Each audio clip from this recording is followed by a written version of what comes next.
Amigos, muy buenos días, ¿cómo están? Les saluda Leslie Yata Ramírez en la dirección de la portal web Entérate con Leslie. Estamos en esta edición extraordinaria de cobertura sobre las distintas intervenciones de los estados en el 77 periodo de sesiones de la Asamblea General de las Naciones Unidas. Y justamente estamos aquí con el doctor Antero Flores Arauz, quien fue en su momento el representante del Perú ante la Organización de Estados Americanos, ex premier de la República, es presidente del Congreso de la República también, a quien le damos la más cordial bienvenida. Muy buenos días, doctor Andrés Flores Arauz, y muchísimas gracias por estar con nosotros.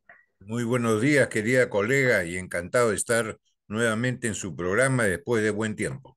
Sí, como no. Doctor Andrés Flores Arauz, el presidente Pedro Castillo está haciendo toda una mega presentación en esta cobertura del 77 periodo de sesiones de la Asamblea General de Naciones Unidas.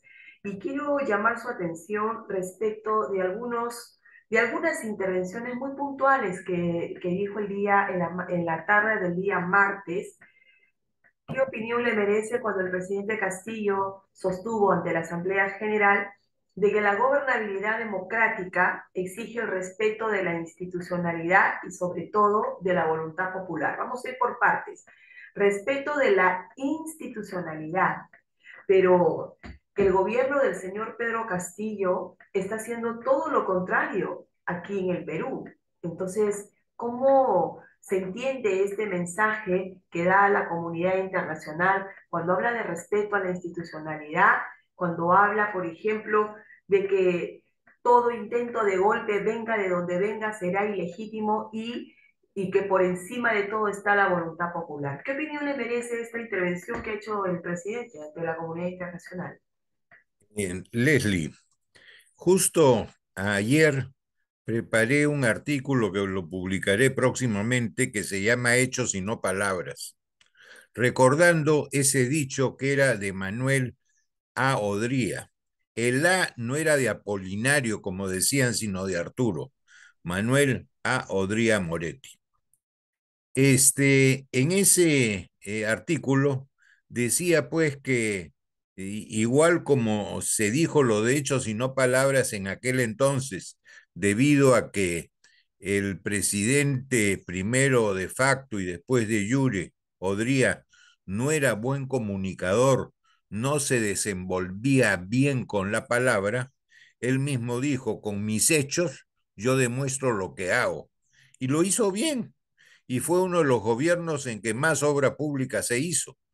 Evidentemente tuvimos el tema también de la guerra de las dos Coreas y que eso ayudó mucho en nuestras exportaciones de minerales y a conseguir muy buenos ingresos para el Perú.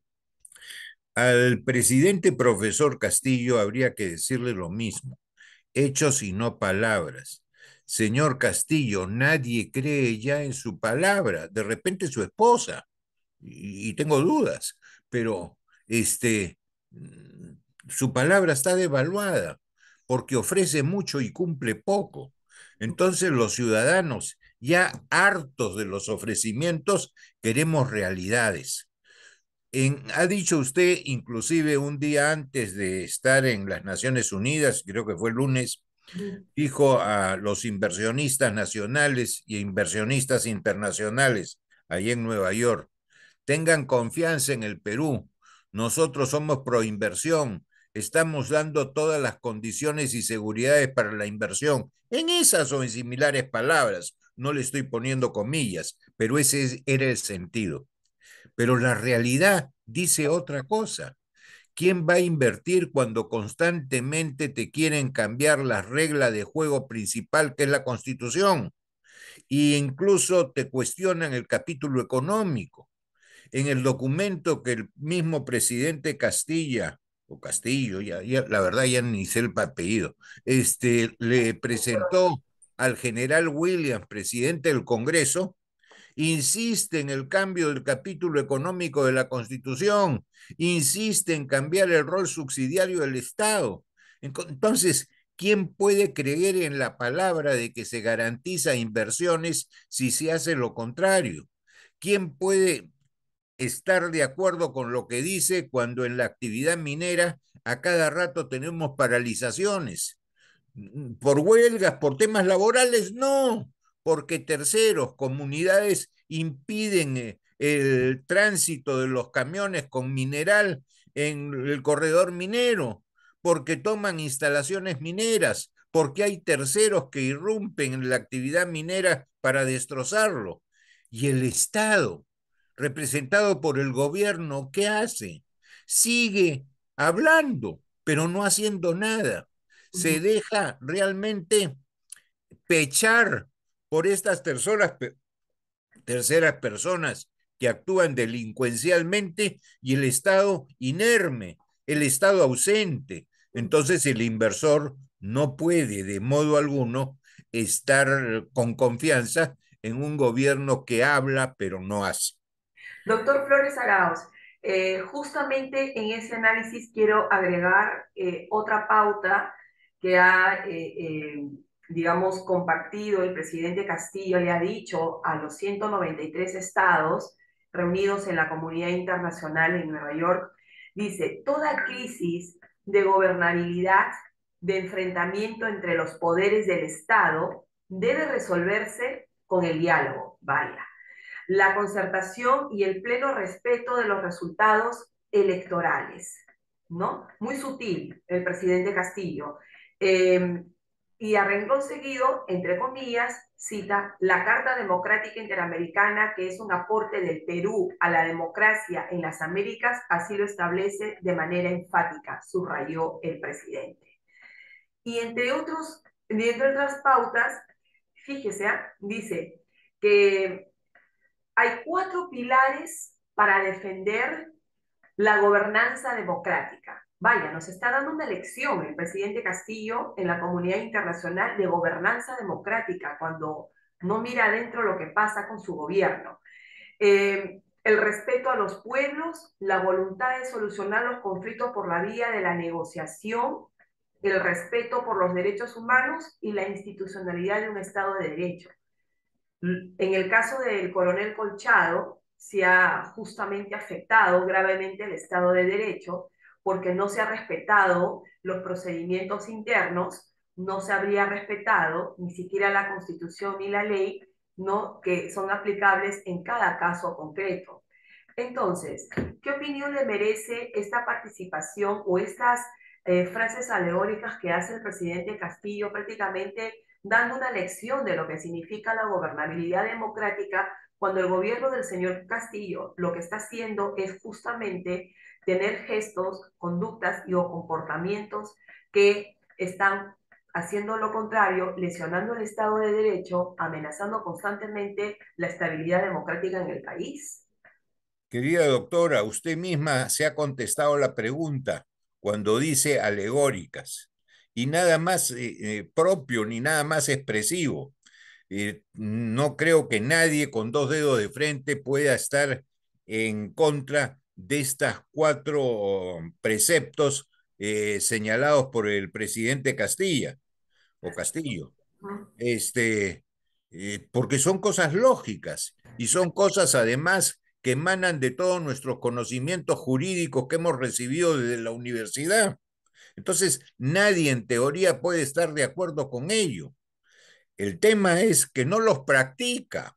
El tema es que una cosa es el dicho y otra cosa el hecho. Y hay el refrán, entre el dicho y el hecho hay mucho trecho. Y es lo que está faltando ahora. Y lo estamos viendo. En consecuencia, una cosa es la teoría y otra cosa es la práctica. En la teoría no puedo estar en contra, estoy de acuerdo con él. Lo que pasa es que es mero discurso en el que no cree. Más aún, de repente sí cree, pero no entiende. Vaya uno a saber. Ahora, esto me lleva a otro tipo de reflexiones sobre el rol de las Naciones Unidas. Correcto. Yo creo que las Naciones Unidas requiere una reingeniería.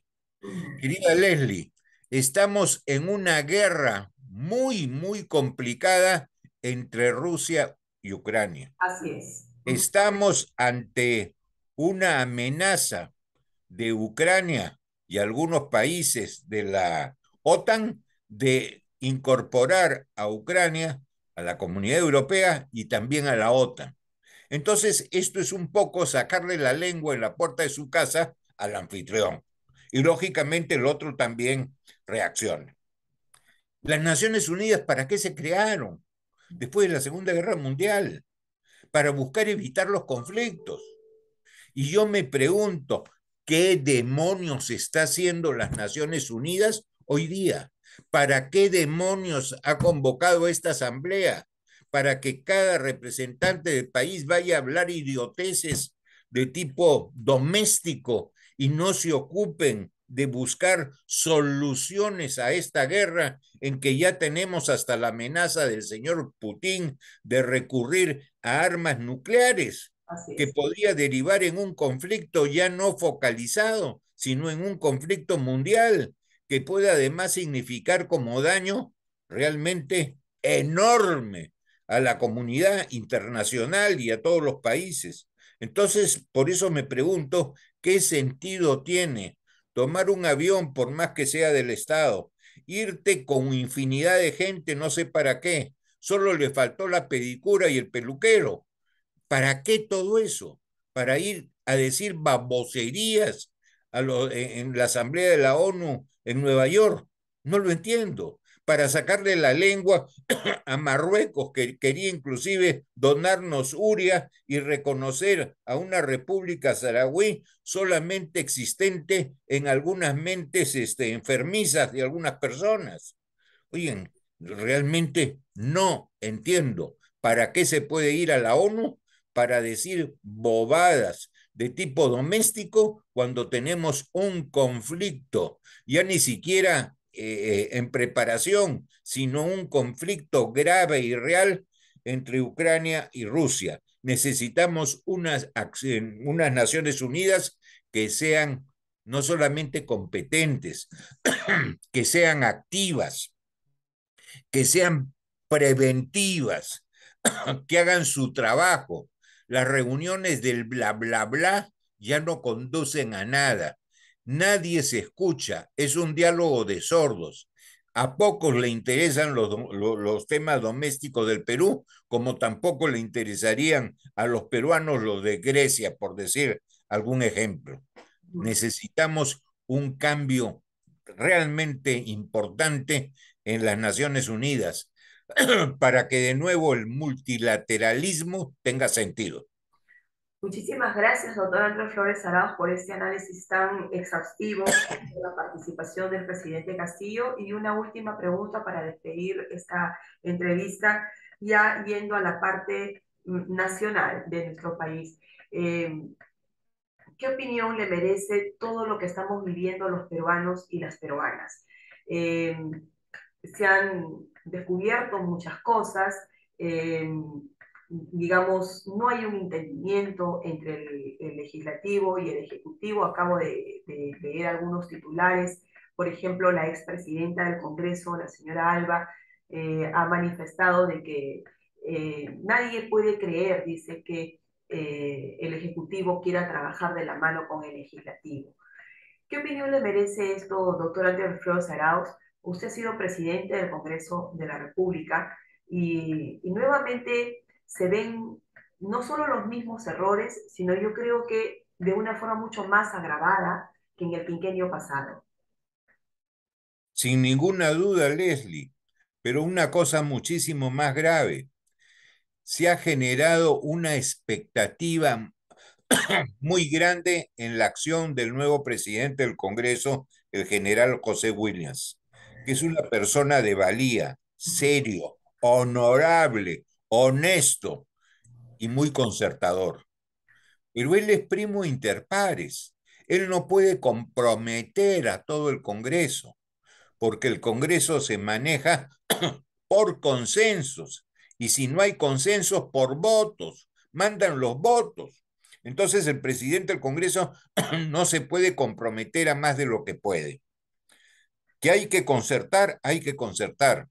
Yo recuerdo mucho la frase de Ramiro Prealé.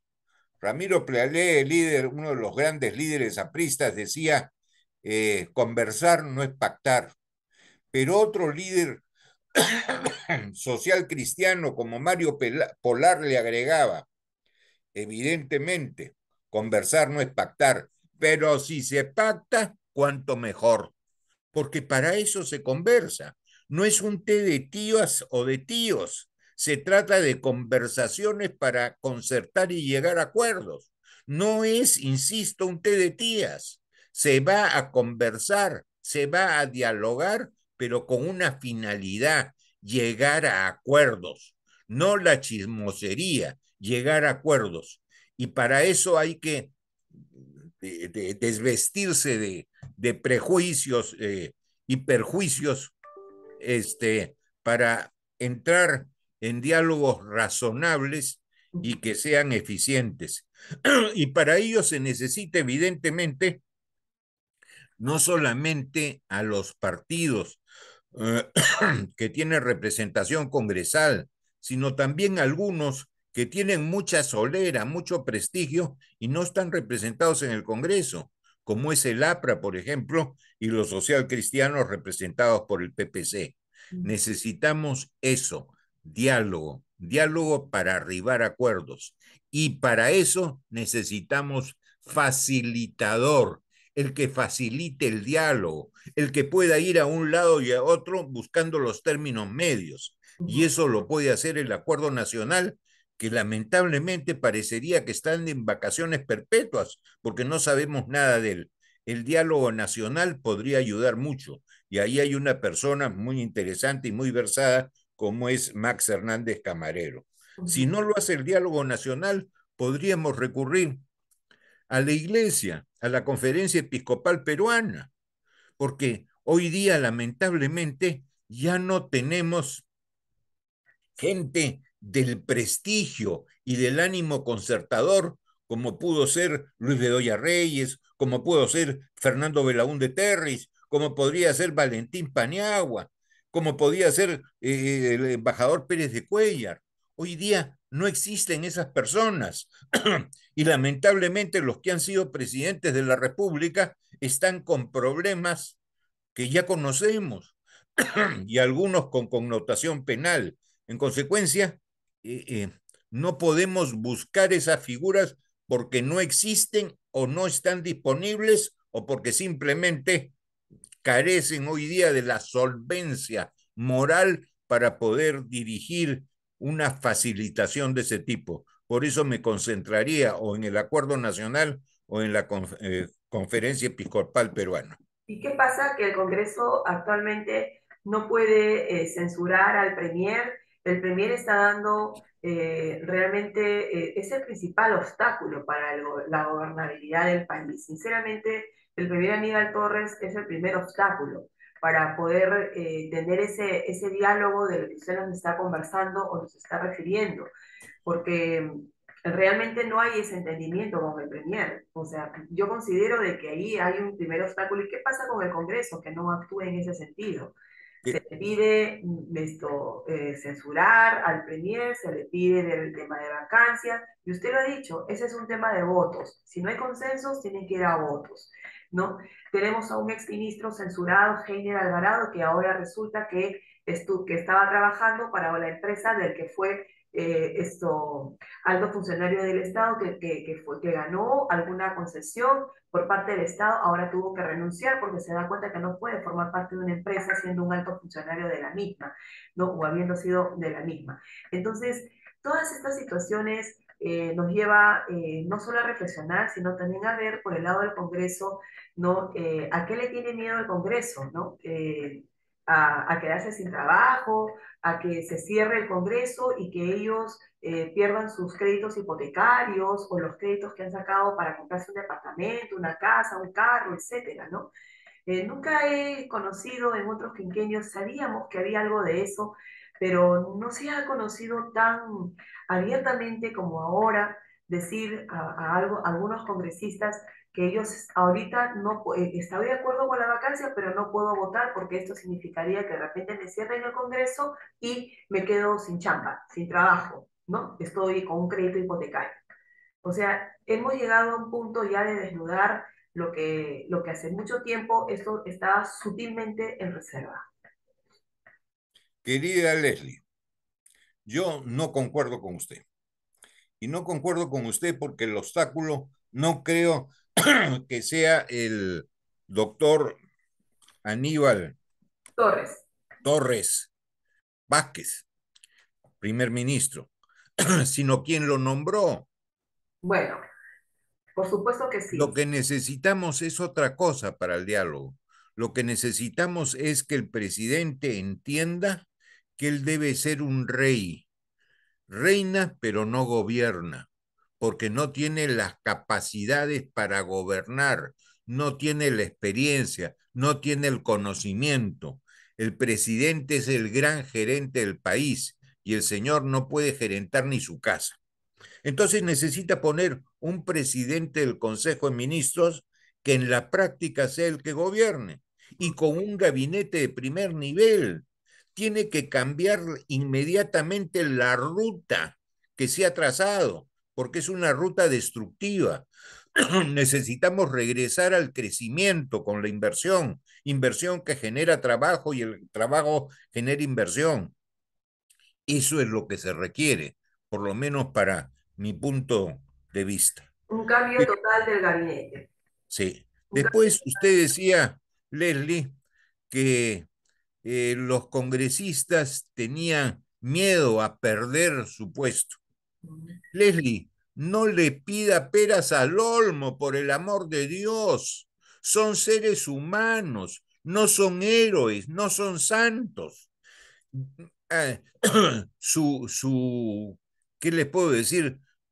Su ruta de vida fue fijada cuando entraron a postular para llegar al Congreso y en consecuencia hicieron modificaciones al ser elegidos, pero han trazado una ruta de 5 años y saben perfectamente que si se tiran abajo un gabinete, mataron una de las dos balas previas a que el Congreso pudiera, y lo digo en condicional, ser lanzado a su casa, sea votado, sea cerrado.